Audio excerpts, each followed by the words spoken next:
Cuando hablamos a veces de mancias, como por ejemplo el tarot, la astrología, las runas, el I Ching, hasta las entrañas de los animales, pensamos que es propio de gente supersticiosa y que solo pasa con esas mancias.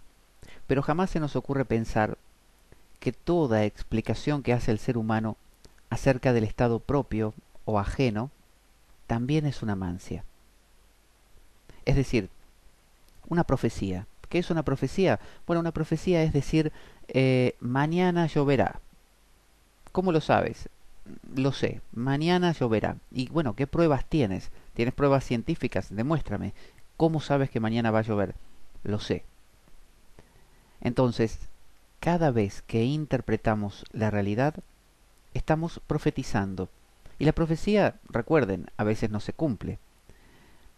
Algunos dicen las profecías siempre se cumplen. Bueno, también es verdad, las profecías se cumplen siempre, en muchos casos, porque las adecuamos a lo que finalmente ocurrió.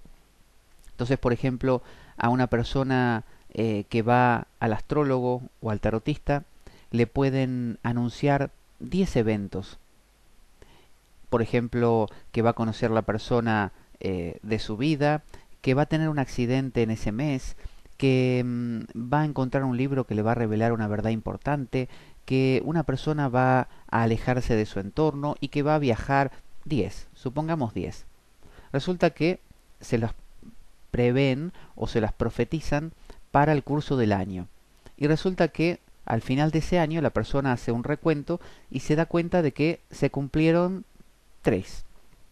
Viajó, fue a un lugar de paseo, no demasiado lejos, ni un viaje muy importante, pero viajó. Se lastimó, tuvo un problema de... se agarró el dedo con la puerta, por ejemplo. Y a su vez conoció a una persona especial. 3 de 10. Pero la persona, ¿qué va a hacer? La mente de la persona va a decir, estas 3 son reales, estas 3 pasaron, y no hay más. Y las otras 7 las olvida. Entonces cree profundamente que la profecía se ha cumplido, que esas cosas que le dijeron que iban a pasar, pasaron. ¿Y cómo fue que las otras las quitó? ¿Cómo es que las puede olvidar? Simplemente porque la mente busca los caminos, o el cerebro, los caminos más fáciles. Y si pudo comprobar 3, entonces pasó, lo simplifica. Ahora vamos a transponer esto a la psicología. Voy al psicólogo, me abren estas manchas de tinta que le llaman test de Rorschach y me muestran esas láminas, que creo son 10, y doy mi opinión acerca de cada una, y esa persona luego, para hacerme la devolución, para explicármelo, se ayuda de un libro que detalla y explica qué significa cada una de las posibles interpretaciones que yo hice o de las cosas que yo dije, y además usa su intuición, usa su experiencia previa con otros pacientes o clientes, y finalmente cuando se encuentra conmigo me hace lo que se llama la devolución. Me cuenta qué significa lo que yo dije. Por lo tanto, traducido significa que así estoy yo, esto me pasa a mí, este es mi estado, gracias a lo que vio en esas manchas, en esas figuras. Pero no es lo que vio, sino lo que interpretó de lo que yo dije. Entonces, el psicólogo lo que está haciendo a través de este test de Rorschach es dar una profecía. Mira, tú vas a vivir de esta u otra manera porque eres actualmente de esta u otra manera y has vivido de esta y otra manera en el pasado. Todo gracias a una interpretación. ¿Cómo surge ese libro que interpreta estas manchas? Bueno, quien creó las manchas y que a su vez tenía una formación técnica o profesional, hizo un recuento de experiencias y comprobó con personas que veían esas mismas manchas y generó lo que se llama estadística.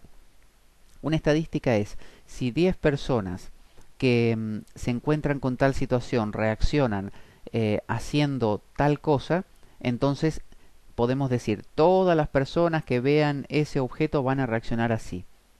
Sin embargo, sabemos que no es así. contar solo 10 no es contar todas las que existen. Y muchas veces estas estadísticas lo que hacen es decir, mira, de 10 personas que miran esto, si 5 o 7 tienen esta experiencia, vamos a darla por válida.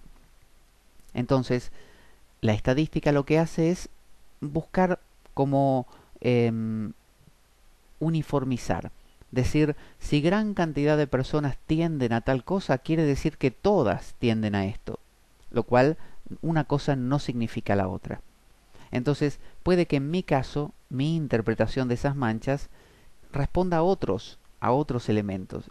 Sin embargo, el psicólogo va a hacer la interpretación para la que estuvo preparado, la interpretación que acostumbra hacer, y me va a devolver lo que cree que es conveniente y adecuado para mí, no lo que yo realmente como persona única e irrepetible puedo llegar a interpretar o a contar en ese momento o cómo puedo estar verdaderamente. Entonces, cuando el psicólogo, psiquiatra, que me dice usted tiene esquizofrenia, usted tiene paranoia, usted tiene psicosis, usted tiene una regresión, no sé, a la infancia, un trauma infantil, usted tiene el complejo de Edipo o tal o cual situación, usted tiene trastorno obsesivo compulsivo, lo que estará haciendo es recurrir a su libro y ver, libro físico o libro mental, que se genera con la experiencia y con la prueba y el error, un libro que le dice si esta persona tiene o manifiesta tal y tal síntoma, quiere decir que tiene tal enfermedad. Pero si de los 4 síntomas que figuran ahí tengo 2, pero que no son 2 que aparezcan en otra enfermedad, entonces también tengo esa enfermedad. Por lo tanto, el psiquiatra lo que hace es tratar de limar o pulir lo que sobra y ajustar, como cuando éramos pequeños y nos hacían ese test de meter figuras cuadradas, redondas, triangulares y, no sé, octogonales dentro de ciertos orificios, es como si uno tratara de encajar el cuadrado dentro del triángulo. Y si lima un poco el cuadrado, tarde o temprano va a encajar. Pero en realidad no está hecho para eso. El cuadrado necesita una cavidad cuadrada para que calce naturalmente.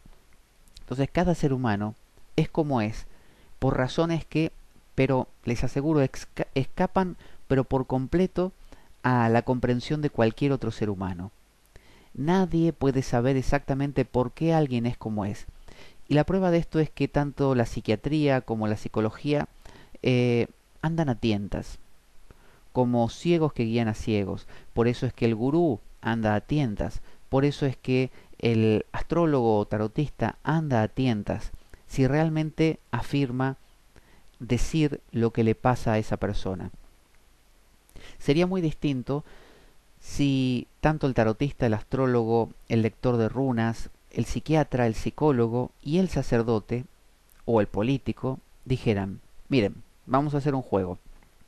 Tú me haces una pregunta, quieres saber cómo resolver un problema de tu vida y vienes a mí, psicólogo, psiquiatra, sacerdote, político, tarotista, astrólogo, te voy a contar una historia.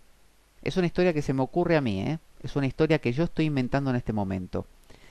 Miro algunas cosas tuyas y me da que pensar y por lo tanto las hilvano, las voy conectando y te voy a contar una historia que probablemente te calce muy bien, sea una historia bastante adecuada para ti.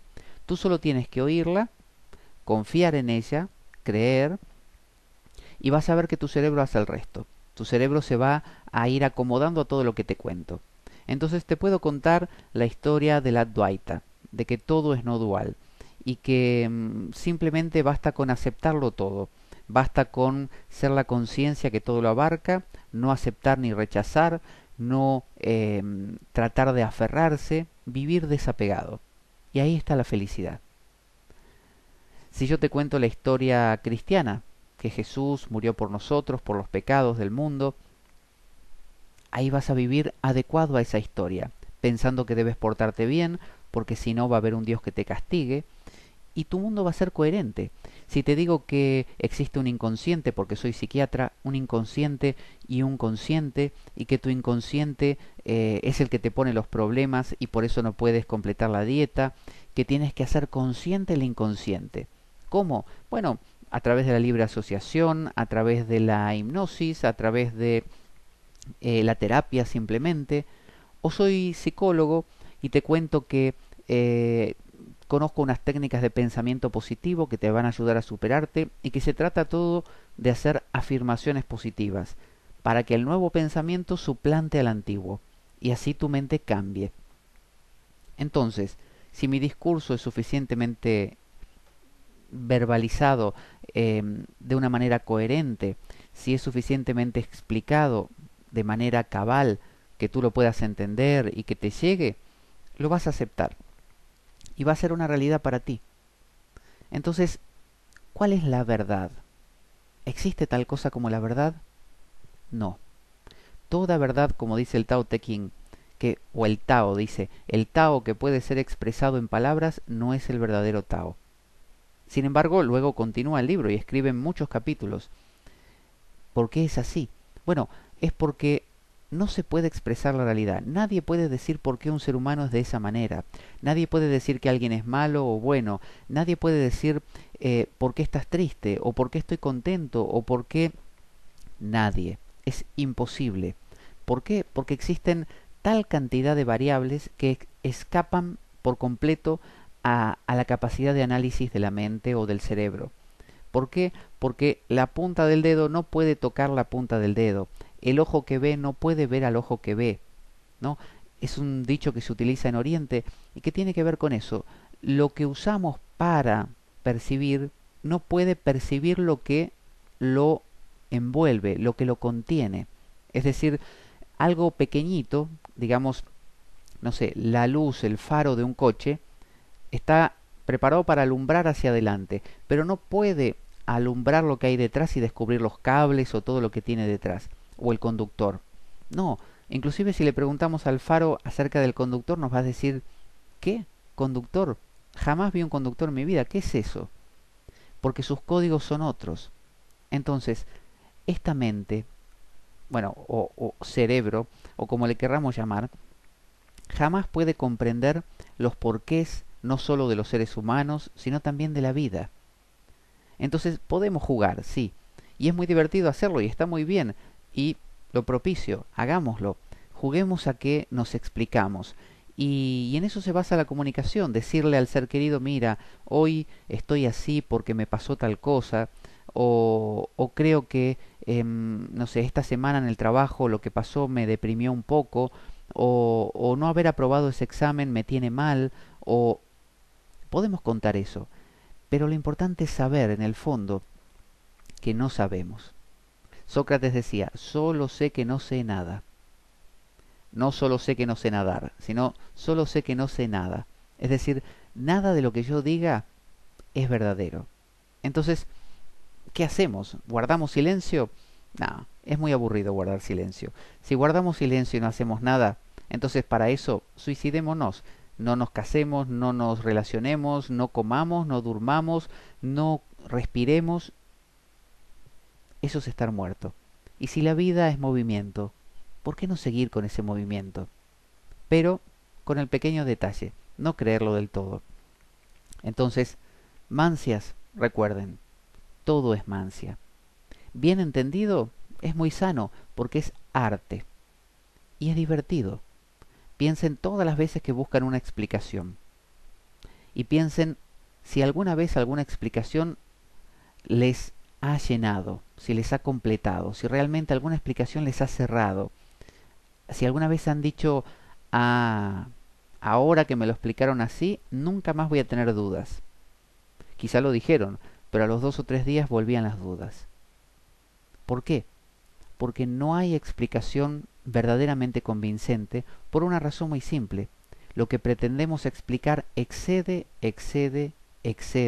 por completo al elemento o herramienta que usamos para explicar. Las palabras no son las cosas. Por ejemplo, ¿vieron el koan zen? ¿Qué sonido produce una sola mano al aplaudir?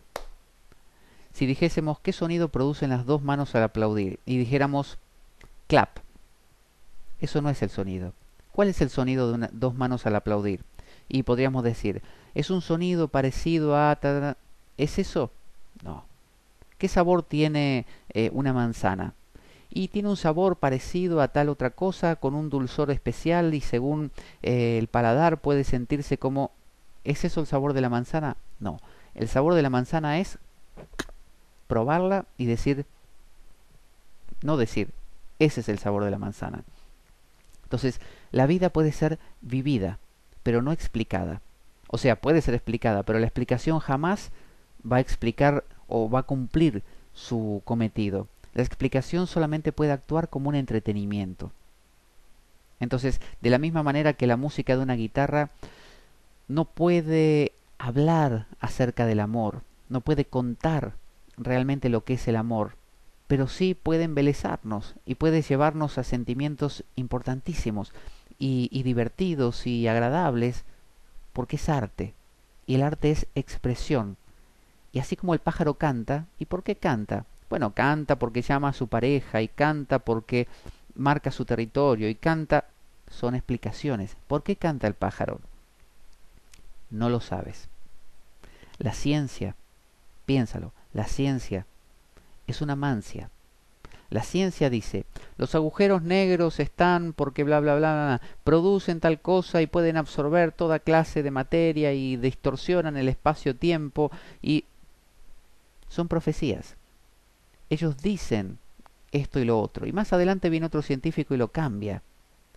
Y a veces, si lo remitimos a las bases, nos damos cuenta de que, como dice la física cuántica, que desmanteló la física mecanicista de Newton, que decía que el observador era un punto de vista fiable. Sin embargo, la física cuántica aclaró que el observador siempre perturba lo observado. Entonces, predicciones, profecías, juega con ellas, no las creas.